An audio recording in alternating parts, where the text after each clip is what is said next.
Welcome to Feels Like Weezer, where we're going song by song, track by track through all of Weezer's discography catalog. I'm Eric Nash from Almost Famous Minute. And I'm Zach Franking Smith from Twitter. Hey Zach, how you doing in Twitterland? Oh man, just tweeting away. My tweets will most likely not start an international incident, Right. so we've got that going for us. This has nothing to do with the tweet thing, but right now when this is being released, you will be in Portland, probably. I imagine that's About that. I'm just excited for you. Thank you. Say hi to all of our friends in Movies by Minute Land. I shall. So what I'm saying is, if you want to rob Eric's house, now is the perfect time to do it. So, what are we talking about today? We are talking about what we've been calling a little bit behind the scenes, the B-sides, and these are the tracks that appear on the Deluxe Edition of the Blue Album. We're not covering the live versions, though. Yeah, that's true. Yeah, we've already covered those songs. And I mean, like, what are we going to say? Yeah, it sounds good. So we're going to be kind of doing more like brief overviews, initial impressions of the songs. At a later date, we may go more in depth with them. It depends. We'll find out. So yeah, what's first on our plate here, Eric? Well, I've got Michael and Carly coming up. All right. Just full disclosure, I had never heard any of these songs before. Even Jamie. Like, I hadn't. What about Suzanne? I'm sorry, we're jumping the gun here. But come on. Okay, so I had to have heard Right. it because it's in Mallrats, and I've seen Mallrats like thousands of times, but I didn't realize that was Weezer. Probably because when I first watched it, I didn't know the band. But yeah, man, that was a night because I found it on YouTube, and it was a picture of the guy who's looking for the boat. I can't remember his name. And it just Ethan said, Suplee is Yep. the actor. Oh, damn. it said like he's still looking for the boat, and I'm like, oh my god, this movie's awesome. I need to rewatch it. Well, let's just talk about Suzanne right now. Why not? Since we're already there. I thought that this song would fit in really, really well with the Green Album. It's got that really. I feel like Weezer's first three albums have very distinct sounds. With Pinkerton being the heaviest, and then Green kind of being more the, I'm gonna say kind of like pop. Yeah, it's Punk, definitely of the, I guess, of the first but- three. Yeah, it's definitely got to be the poppiest. Oh yeah, and I felt like this would fit in really well. I mean, it's in like 6/8 time, which is Oh, look at you. rare. Somebody commented on the YouTube video about that, so I'm like, I should write that down. I don't know if this is true, but it's got that really crunchy sound to it. It was good. Not my favorite of the bunch, but it's definitely better than some of the other ones. Well, I'm pretty happy with. I like essentially all of these. The one I'm not crazy about is the very odd one out, the My Eveline. Oh, are you kidding me? I'm sorry, Eveline. That's how they're saying it throughout. Right? Eveline, I Eveline? thought it was. The Yeah. barbershop quartet, essentially, a cappella. That song I think would have been an awesome like hidden track to it. Okay, I can see that. Yeah. One of those where it's like, okay, why is it quiet? And then all of a sudden they start doing the barbershop thing. I think that would have been really fun to put on there. But Well, I'm not dissing it for anything like that. I'm just saying amongst these tracks, that's the one I'm going to skip. Much in much the parlance of what you, how you would, you've described some of the songs on the Blue. Well, I'm gonna go the complete opposite. This is the song I would hit repeat for. Wow. Like, it's just so fun. I mean, it's like 40 seconds too. Yeah, it's true. It isn't that long, so. I was going through the YouTube, because I just looked them up on YouTube because I don't have the Deluxe Edition, and I did Michael and Carly, and then Suzanne, and I go to My Eveline, and I'm like, This is only 40 seconds. This can't be the actual version. Oh, it is. Okay, this is rad. Um, but do you have anything else to say about those two in particular? The for Suzanne, the biggest notes I took for that, we were talking about Mallrats, and it's the name of the monkey at the end that comes in very oddly at the end. Is it? And then really? Plays. Yeah. Oh yeah, and then plays throughout Strike Back, Jay and Silent Bob Strike Back, which we've just gotten this past week with San Diego Comic-Con as of the recording here. The big old trailer for Reboot. Yeah, I haven't watched it yet. You haven't watched the Reboot trailer? Oh no. Boy! But you haven't. So you haven't even heard the people. I know, the people that are in the trailer that are thus going to be in the movie. Well, I've heard that everybody's back, so I'm looking forward to it. Yeah. I'm looking forward to watching it. I'm probably going to watch it right after this, but I highly suggest it because. And when it comes out too in mid-October essentially, and it's not coming out for like a wide release. They're doing like 2 special nights for that. I don't know if you've had it at your local theaters, Fathom events. What they do a lot of times with classic movies, but they'll also do operas and I think too or something. They do other things too. But so it's like a 2-night thing on Fathom events right in the middle of October. But then like the very next week he's road showing it, which is how I saw him the first time live in person for Red State. Yeah. Oh, cool. A few years ago now. At a local college. Our theater, I mean, we have a 3-screen theater, so we don't get that cool stuff here. We're lucky to get, like when The Favorite was nominated for an Academy Award, that's when we got it, But not before, because it's so... right. So it was not... we don't get those art house films. I'm 2 hours away from the Alamo Draft House in Omaha, though. But with a kid, it's hard to get there. But Well, yeah, and that's the thing with Reboot, it'll be the closest I guess it's going to be to me is Columbus. I mean, it's not too bad from Dayton. It's a little bit over an hour.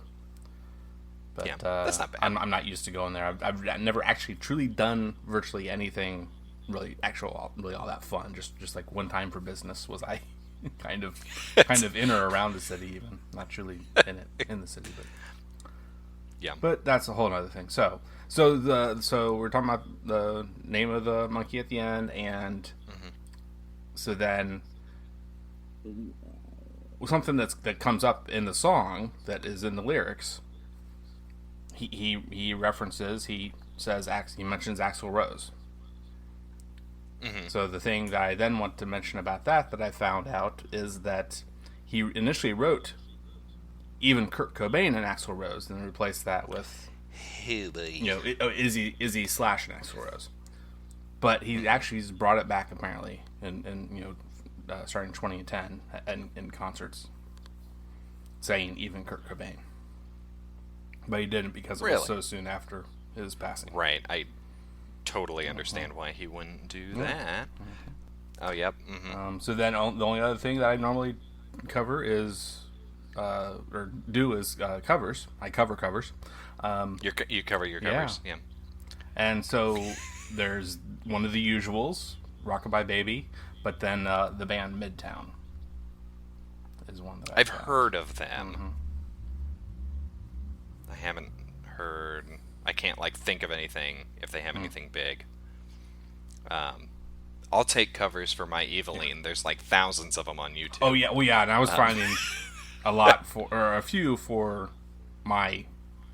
I told you I really like all these songs, but there is the one standout which we haven't talked about yet. So we want to go to that now. Paper Face. So that was coming up pretty soon here, I think. Anyway, so I'm so indifferent to Paper Face.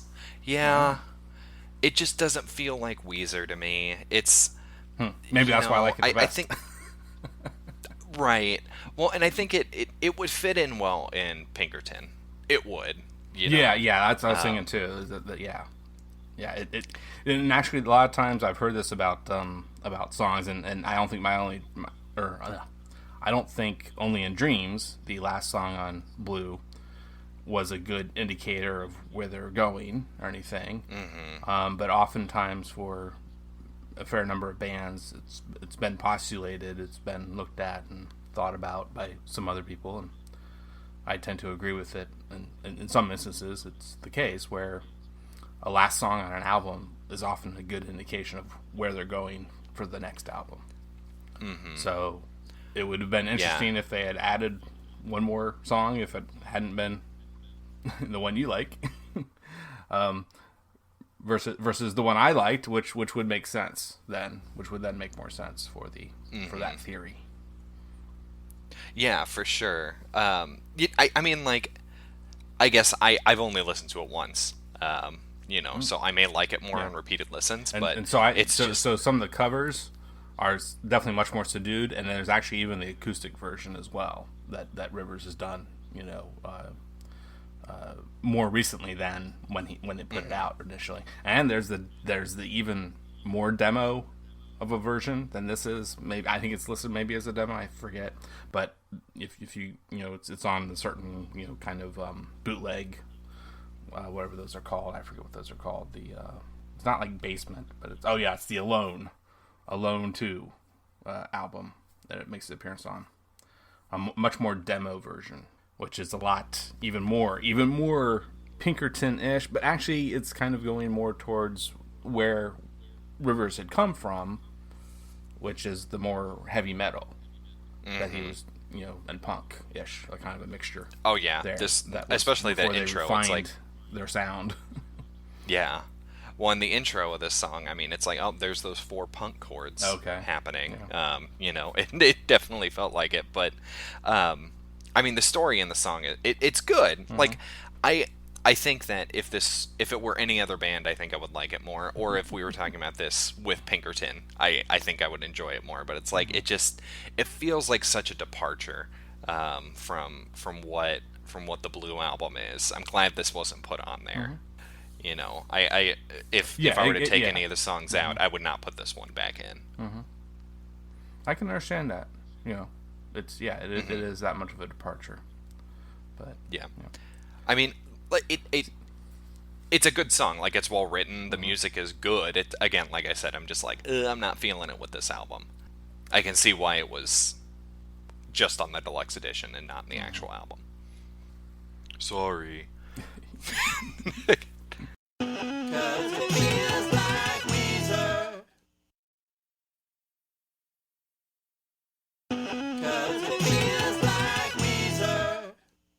Do you want to jump back up to Michael and Carly? Oh, yeah, sure. Yeah, something else there? This one, I absolutely love this one. Like, this one, I mean, My Eveline I like for the novelty of it, which I think fits in pretty well with the Blue Album, BT dubs, but Michael and Carly, oh my goodness. Like, if I were to take a song out, I would take out... I'd take out The World Has Turned and Left Me Here and put this one in there. No one else. Not No One Else. Because No One Else serves a very important part of the album. Okay. I think that this is, because it's about, the death of, like, 2 or 3 of his friends. 2 for sure. Rivers. And it's, very personal. And, I mean, the music is just haunting. And I love this song. And then I think the only thing else I had for that one was the harmonica that's in that one. That certainly does fit with at least 2 others throughout the album. Songs that had harmonica in them. See, and then The World Has Turned and Left Me Here. That has harmonica in the end, doesn't it? Right. So it works. Totally works. Yeah. Substitution. So, what do you think of Lullaby for Wayne? Yeah, I'm pretty good with it. It's it's actually the second odd one out besides, Paperface and I Swear It's True. Neither of them have a name in it, except for Paperface kind of almost is a name. I don't know, maybe not. But it's a guy's name though for this. Whereas we're getting all these other women's names for these first 3 kind of essential, or first 4. But other than that, I mean, it's got interesting stuff going on. I really do like a lot of these songs. Essentially, all of these songs, with the one exception that you're not right, not crazy about. But I get it. But then Paperface is that's just a little bit more of a better level for me. But yeah, and I swear it's true. It might be actually the second after Paperface if I really had to rank them down. But is that one on? I thought that one was on the Pinkerton Deluxe. Oh, what? I think it's on both. I think that's what it was. Okay. Well, it's appearing here first. Yeah. It is here first, so I do have some notes on it. But I am not a fan of Lullaby for Wayne. Okay. Wow. So less so than Paperface. Right. Wow. I would like if you had a gun to my head and said choose between these two songs to put on the Blue album, I'd go with Paperface over Lullaby for Wayne. Wow. I did not mean to say if you had a gun to my head because this song is about well, they say it's not, but it totally is if you read the lyrics, about a school shooter named Wayne Lowe. He shot 6 people, killing 2 at Simon's Rock College on December 14th, 1992. They say it's not about it, but I don't think that's the case, kind of looking at the lyrics. They did change it later to Lullaby for Pat, which is about Weezer's old friend Pat Finn leaving Los Angeles. So they changed some of the lyrics to Pat's a goddamn idiot, never thought you'd graduate, having the opening line changing to from class of 1988. But yeah, it's kind of how I feel about it. You know, it's not bad. You know, I mean, the music is good and everything. I just don't like it. Kind of like with Paperface, you know. Now let's go back to Jamie though, real quick. Yes, yeah. I think this would have been if you switch out Only in Dreams and Jamie. Okay. I think you would definitely see where they're going next. I really think you would. Just kind of based on the sound. It sounds so. It sounds a lot, proto Pinkerton to me. Like not quite there, but a good bridge between the two. So the big thing I noted with this, similar to Suzanne, is we got references to other bands and much older bands this time, Beach Boys and Stones, meaning as in the Rolling Stones. In case anyone Wait, that's what that was? Know. What? You don't know Stones? Jeez. I thought he was just talking about, when the sound that like when you throw rocks on a river, that's what it sounds like. So, well, and we see the Beach Boys come back quite a bit in their music. Yeah. Especially in the Red Album, in Heart Songs, I think they talk about it, and then there's a whole song about it in Pacific Daydreams. So, yeah, the Beach Boys are definitely a huge influence on them, and you can really tell in early and also in late Weezer. Middle Weezer is just. There's a lot of problems with Middle Weezer, but we'll get there. So the bridge in this song, it's very hard to listen to. Like it just felt very. I felt really uncomfortable listening to it. Like just musically, I was like, oh God, It's interesting. It's an interesting choice for them to do, but and this is definitely their most famous, B-side, I think. Yeah, most famous. Yeah, I would agree with that. And with Suzanne being a next, I think, with its use in Mallrats. And then the other thing with Paperface to point out is that it fan-wise, I think among... God, enough about the Paperface! Some of the big diehard fans, such as us. I mean, not all of us, of course, but some. there is a supposedly a preponderance of love for Paperface. Yeah, I was seeing that kind of looking around on the subreddit, which is just terrible. I hate /love the Weezer subreddit. Yeah. It's god awful but amazing. But yeah, I saw a lot of love for Paperface. Again, I think if I were to listen to it more, I think I'd like it more. But yeah, so I don't really have a lot to say about Jamie. You know, So like, the only other thing I got for Jamie are two bands that have covered it. One is definitely much higher up there, and they come back for as being a cover for. I've already done some little bit of, getting ready for Pinkerton. There definitely is at least one song they come back for, but I'll tell you the other one first. Unicorn Dream Attack. That sounds like a band I would really enjoy. I'd imagine, yeah. Yeah, I mean, who wouldn't? It's called the Unicorn Dream Attack. It sounds beautiful. So the much bigger band that has covered Jamie is Dashboard Confessional. Oh God, I love them. Isn't friend of the Star Wars Minute Tony Thaxton? Isn't he from Dashboard Confessional? He's from something, but I don't think that's it. God, no. Motion City Soundtrack. Yeah, right. That's what he's in. Because his other band is Cloud City Soundtrack. I get them confused. But yeah, oh man, yeah. Dashboard Confessional was like peak Zach in high school. Early high school Zach. That was definitely like that. My Chemical Romance, Anti-Flag. Who else? Rise Against. Oh my God. Yeah, that was like peak Zach. So I don't know how that hadn't crossed my vision. I'm excited to find out what they did for Pinkerton. I mean, I guess I can just Google it, but that would ruin the fun. So and anyone else listening could just Google it right now too. But right, don't do it.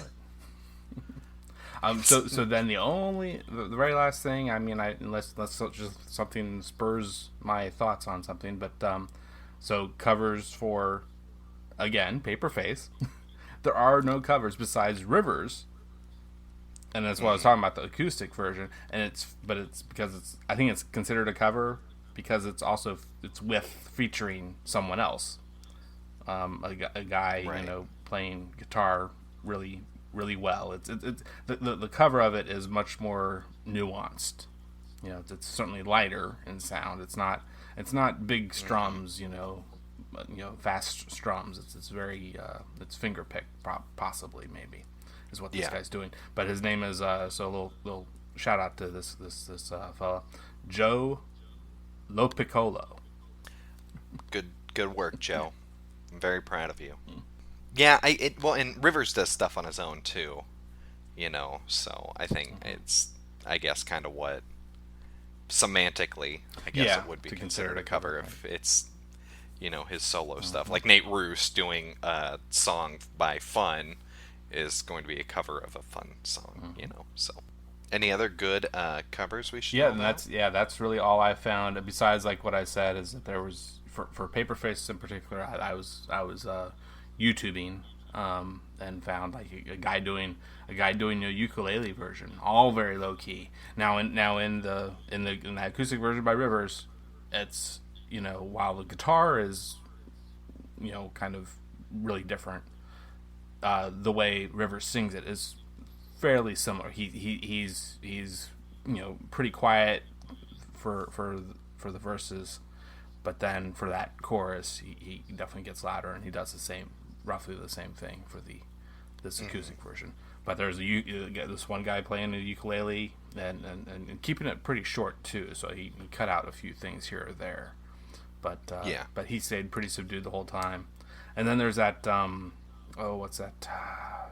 It's a piano covering thing that's gotten really popular lately. I can't remember now. I know what you're talking about. Well. But there's a good piano version as well. That's pretty interesting, I thought. See, and I wonder if I'd like those better. Yeah. I felt like this was a little too hard for me. Mm-hmm. So I guess that's it. Yeah, I think might be able to call this Blue album a wrap. You think? The Blue, it's wrapped. We're done. We did it.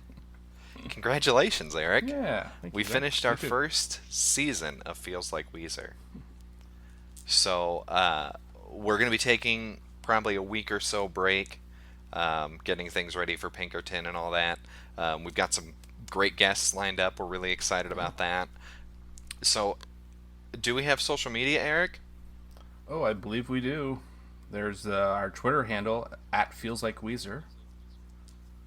And then, of course, we're also on Facebook with our page and our group. You can like our page and come into our group and talk with Weezer about it. It's both at Feels Like Weezer. Oh, yeah, man. The Feels Like Weezer Listener Society. Yeah. So far, it's like you and me and like one other person. A couple friends. Who's also going to be a guest next week. So, or next time. But, yeah, and you can also shoot us an email at feelslikeweezer@gmail.com. I've not yet received an email, so it's been a little lonely in that inbox. I thought I sent you an email. Okay, fine. I guess we'll count it. But yeah, we also have merch that you designed. Oh yeah, Eric. Not you, the listener. You, Eric, designed. It wasn't. It's not much of a design. Not much designs going on, but just some fun things. This guy. Yeah, so if you want to pick up a T-shirt or a sticker or a mug, you can go to tpublic.com/Lucky Mustard, or is it /user/Lucky Mustard? Sure it's user. I'm looking right now. You can check it out in the show notes downstairs. Downstairs. Oh my God. If you go into the show notes, there is a link.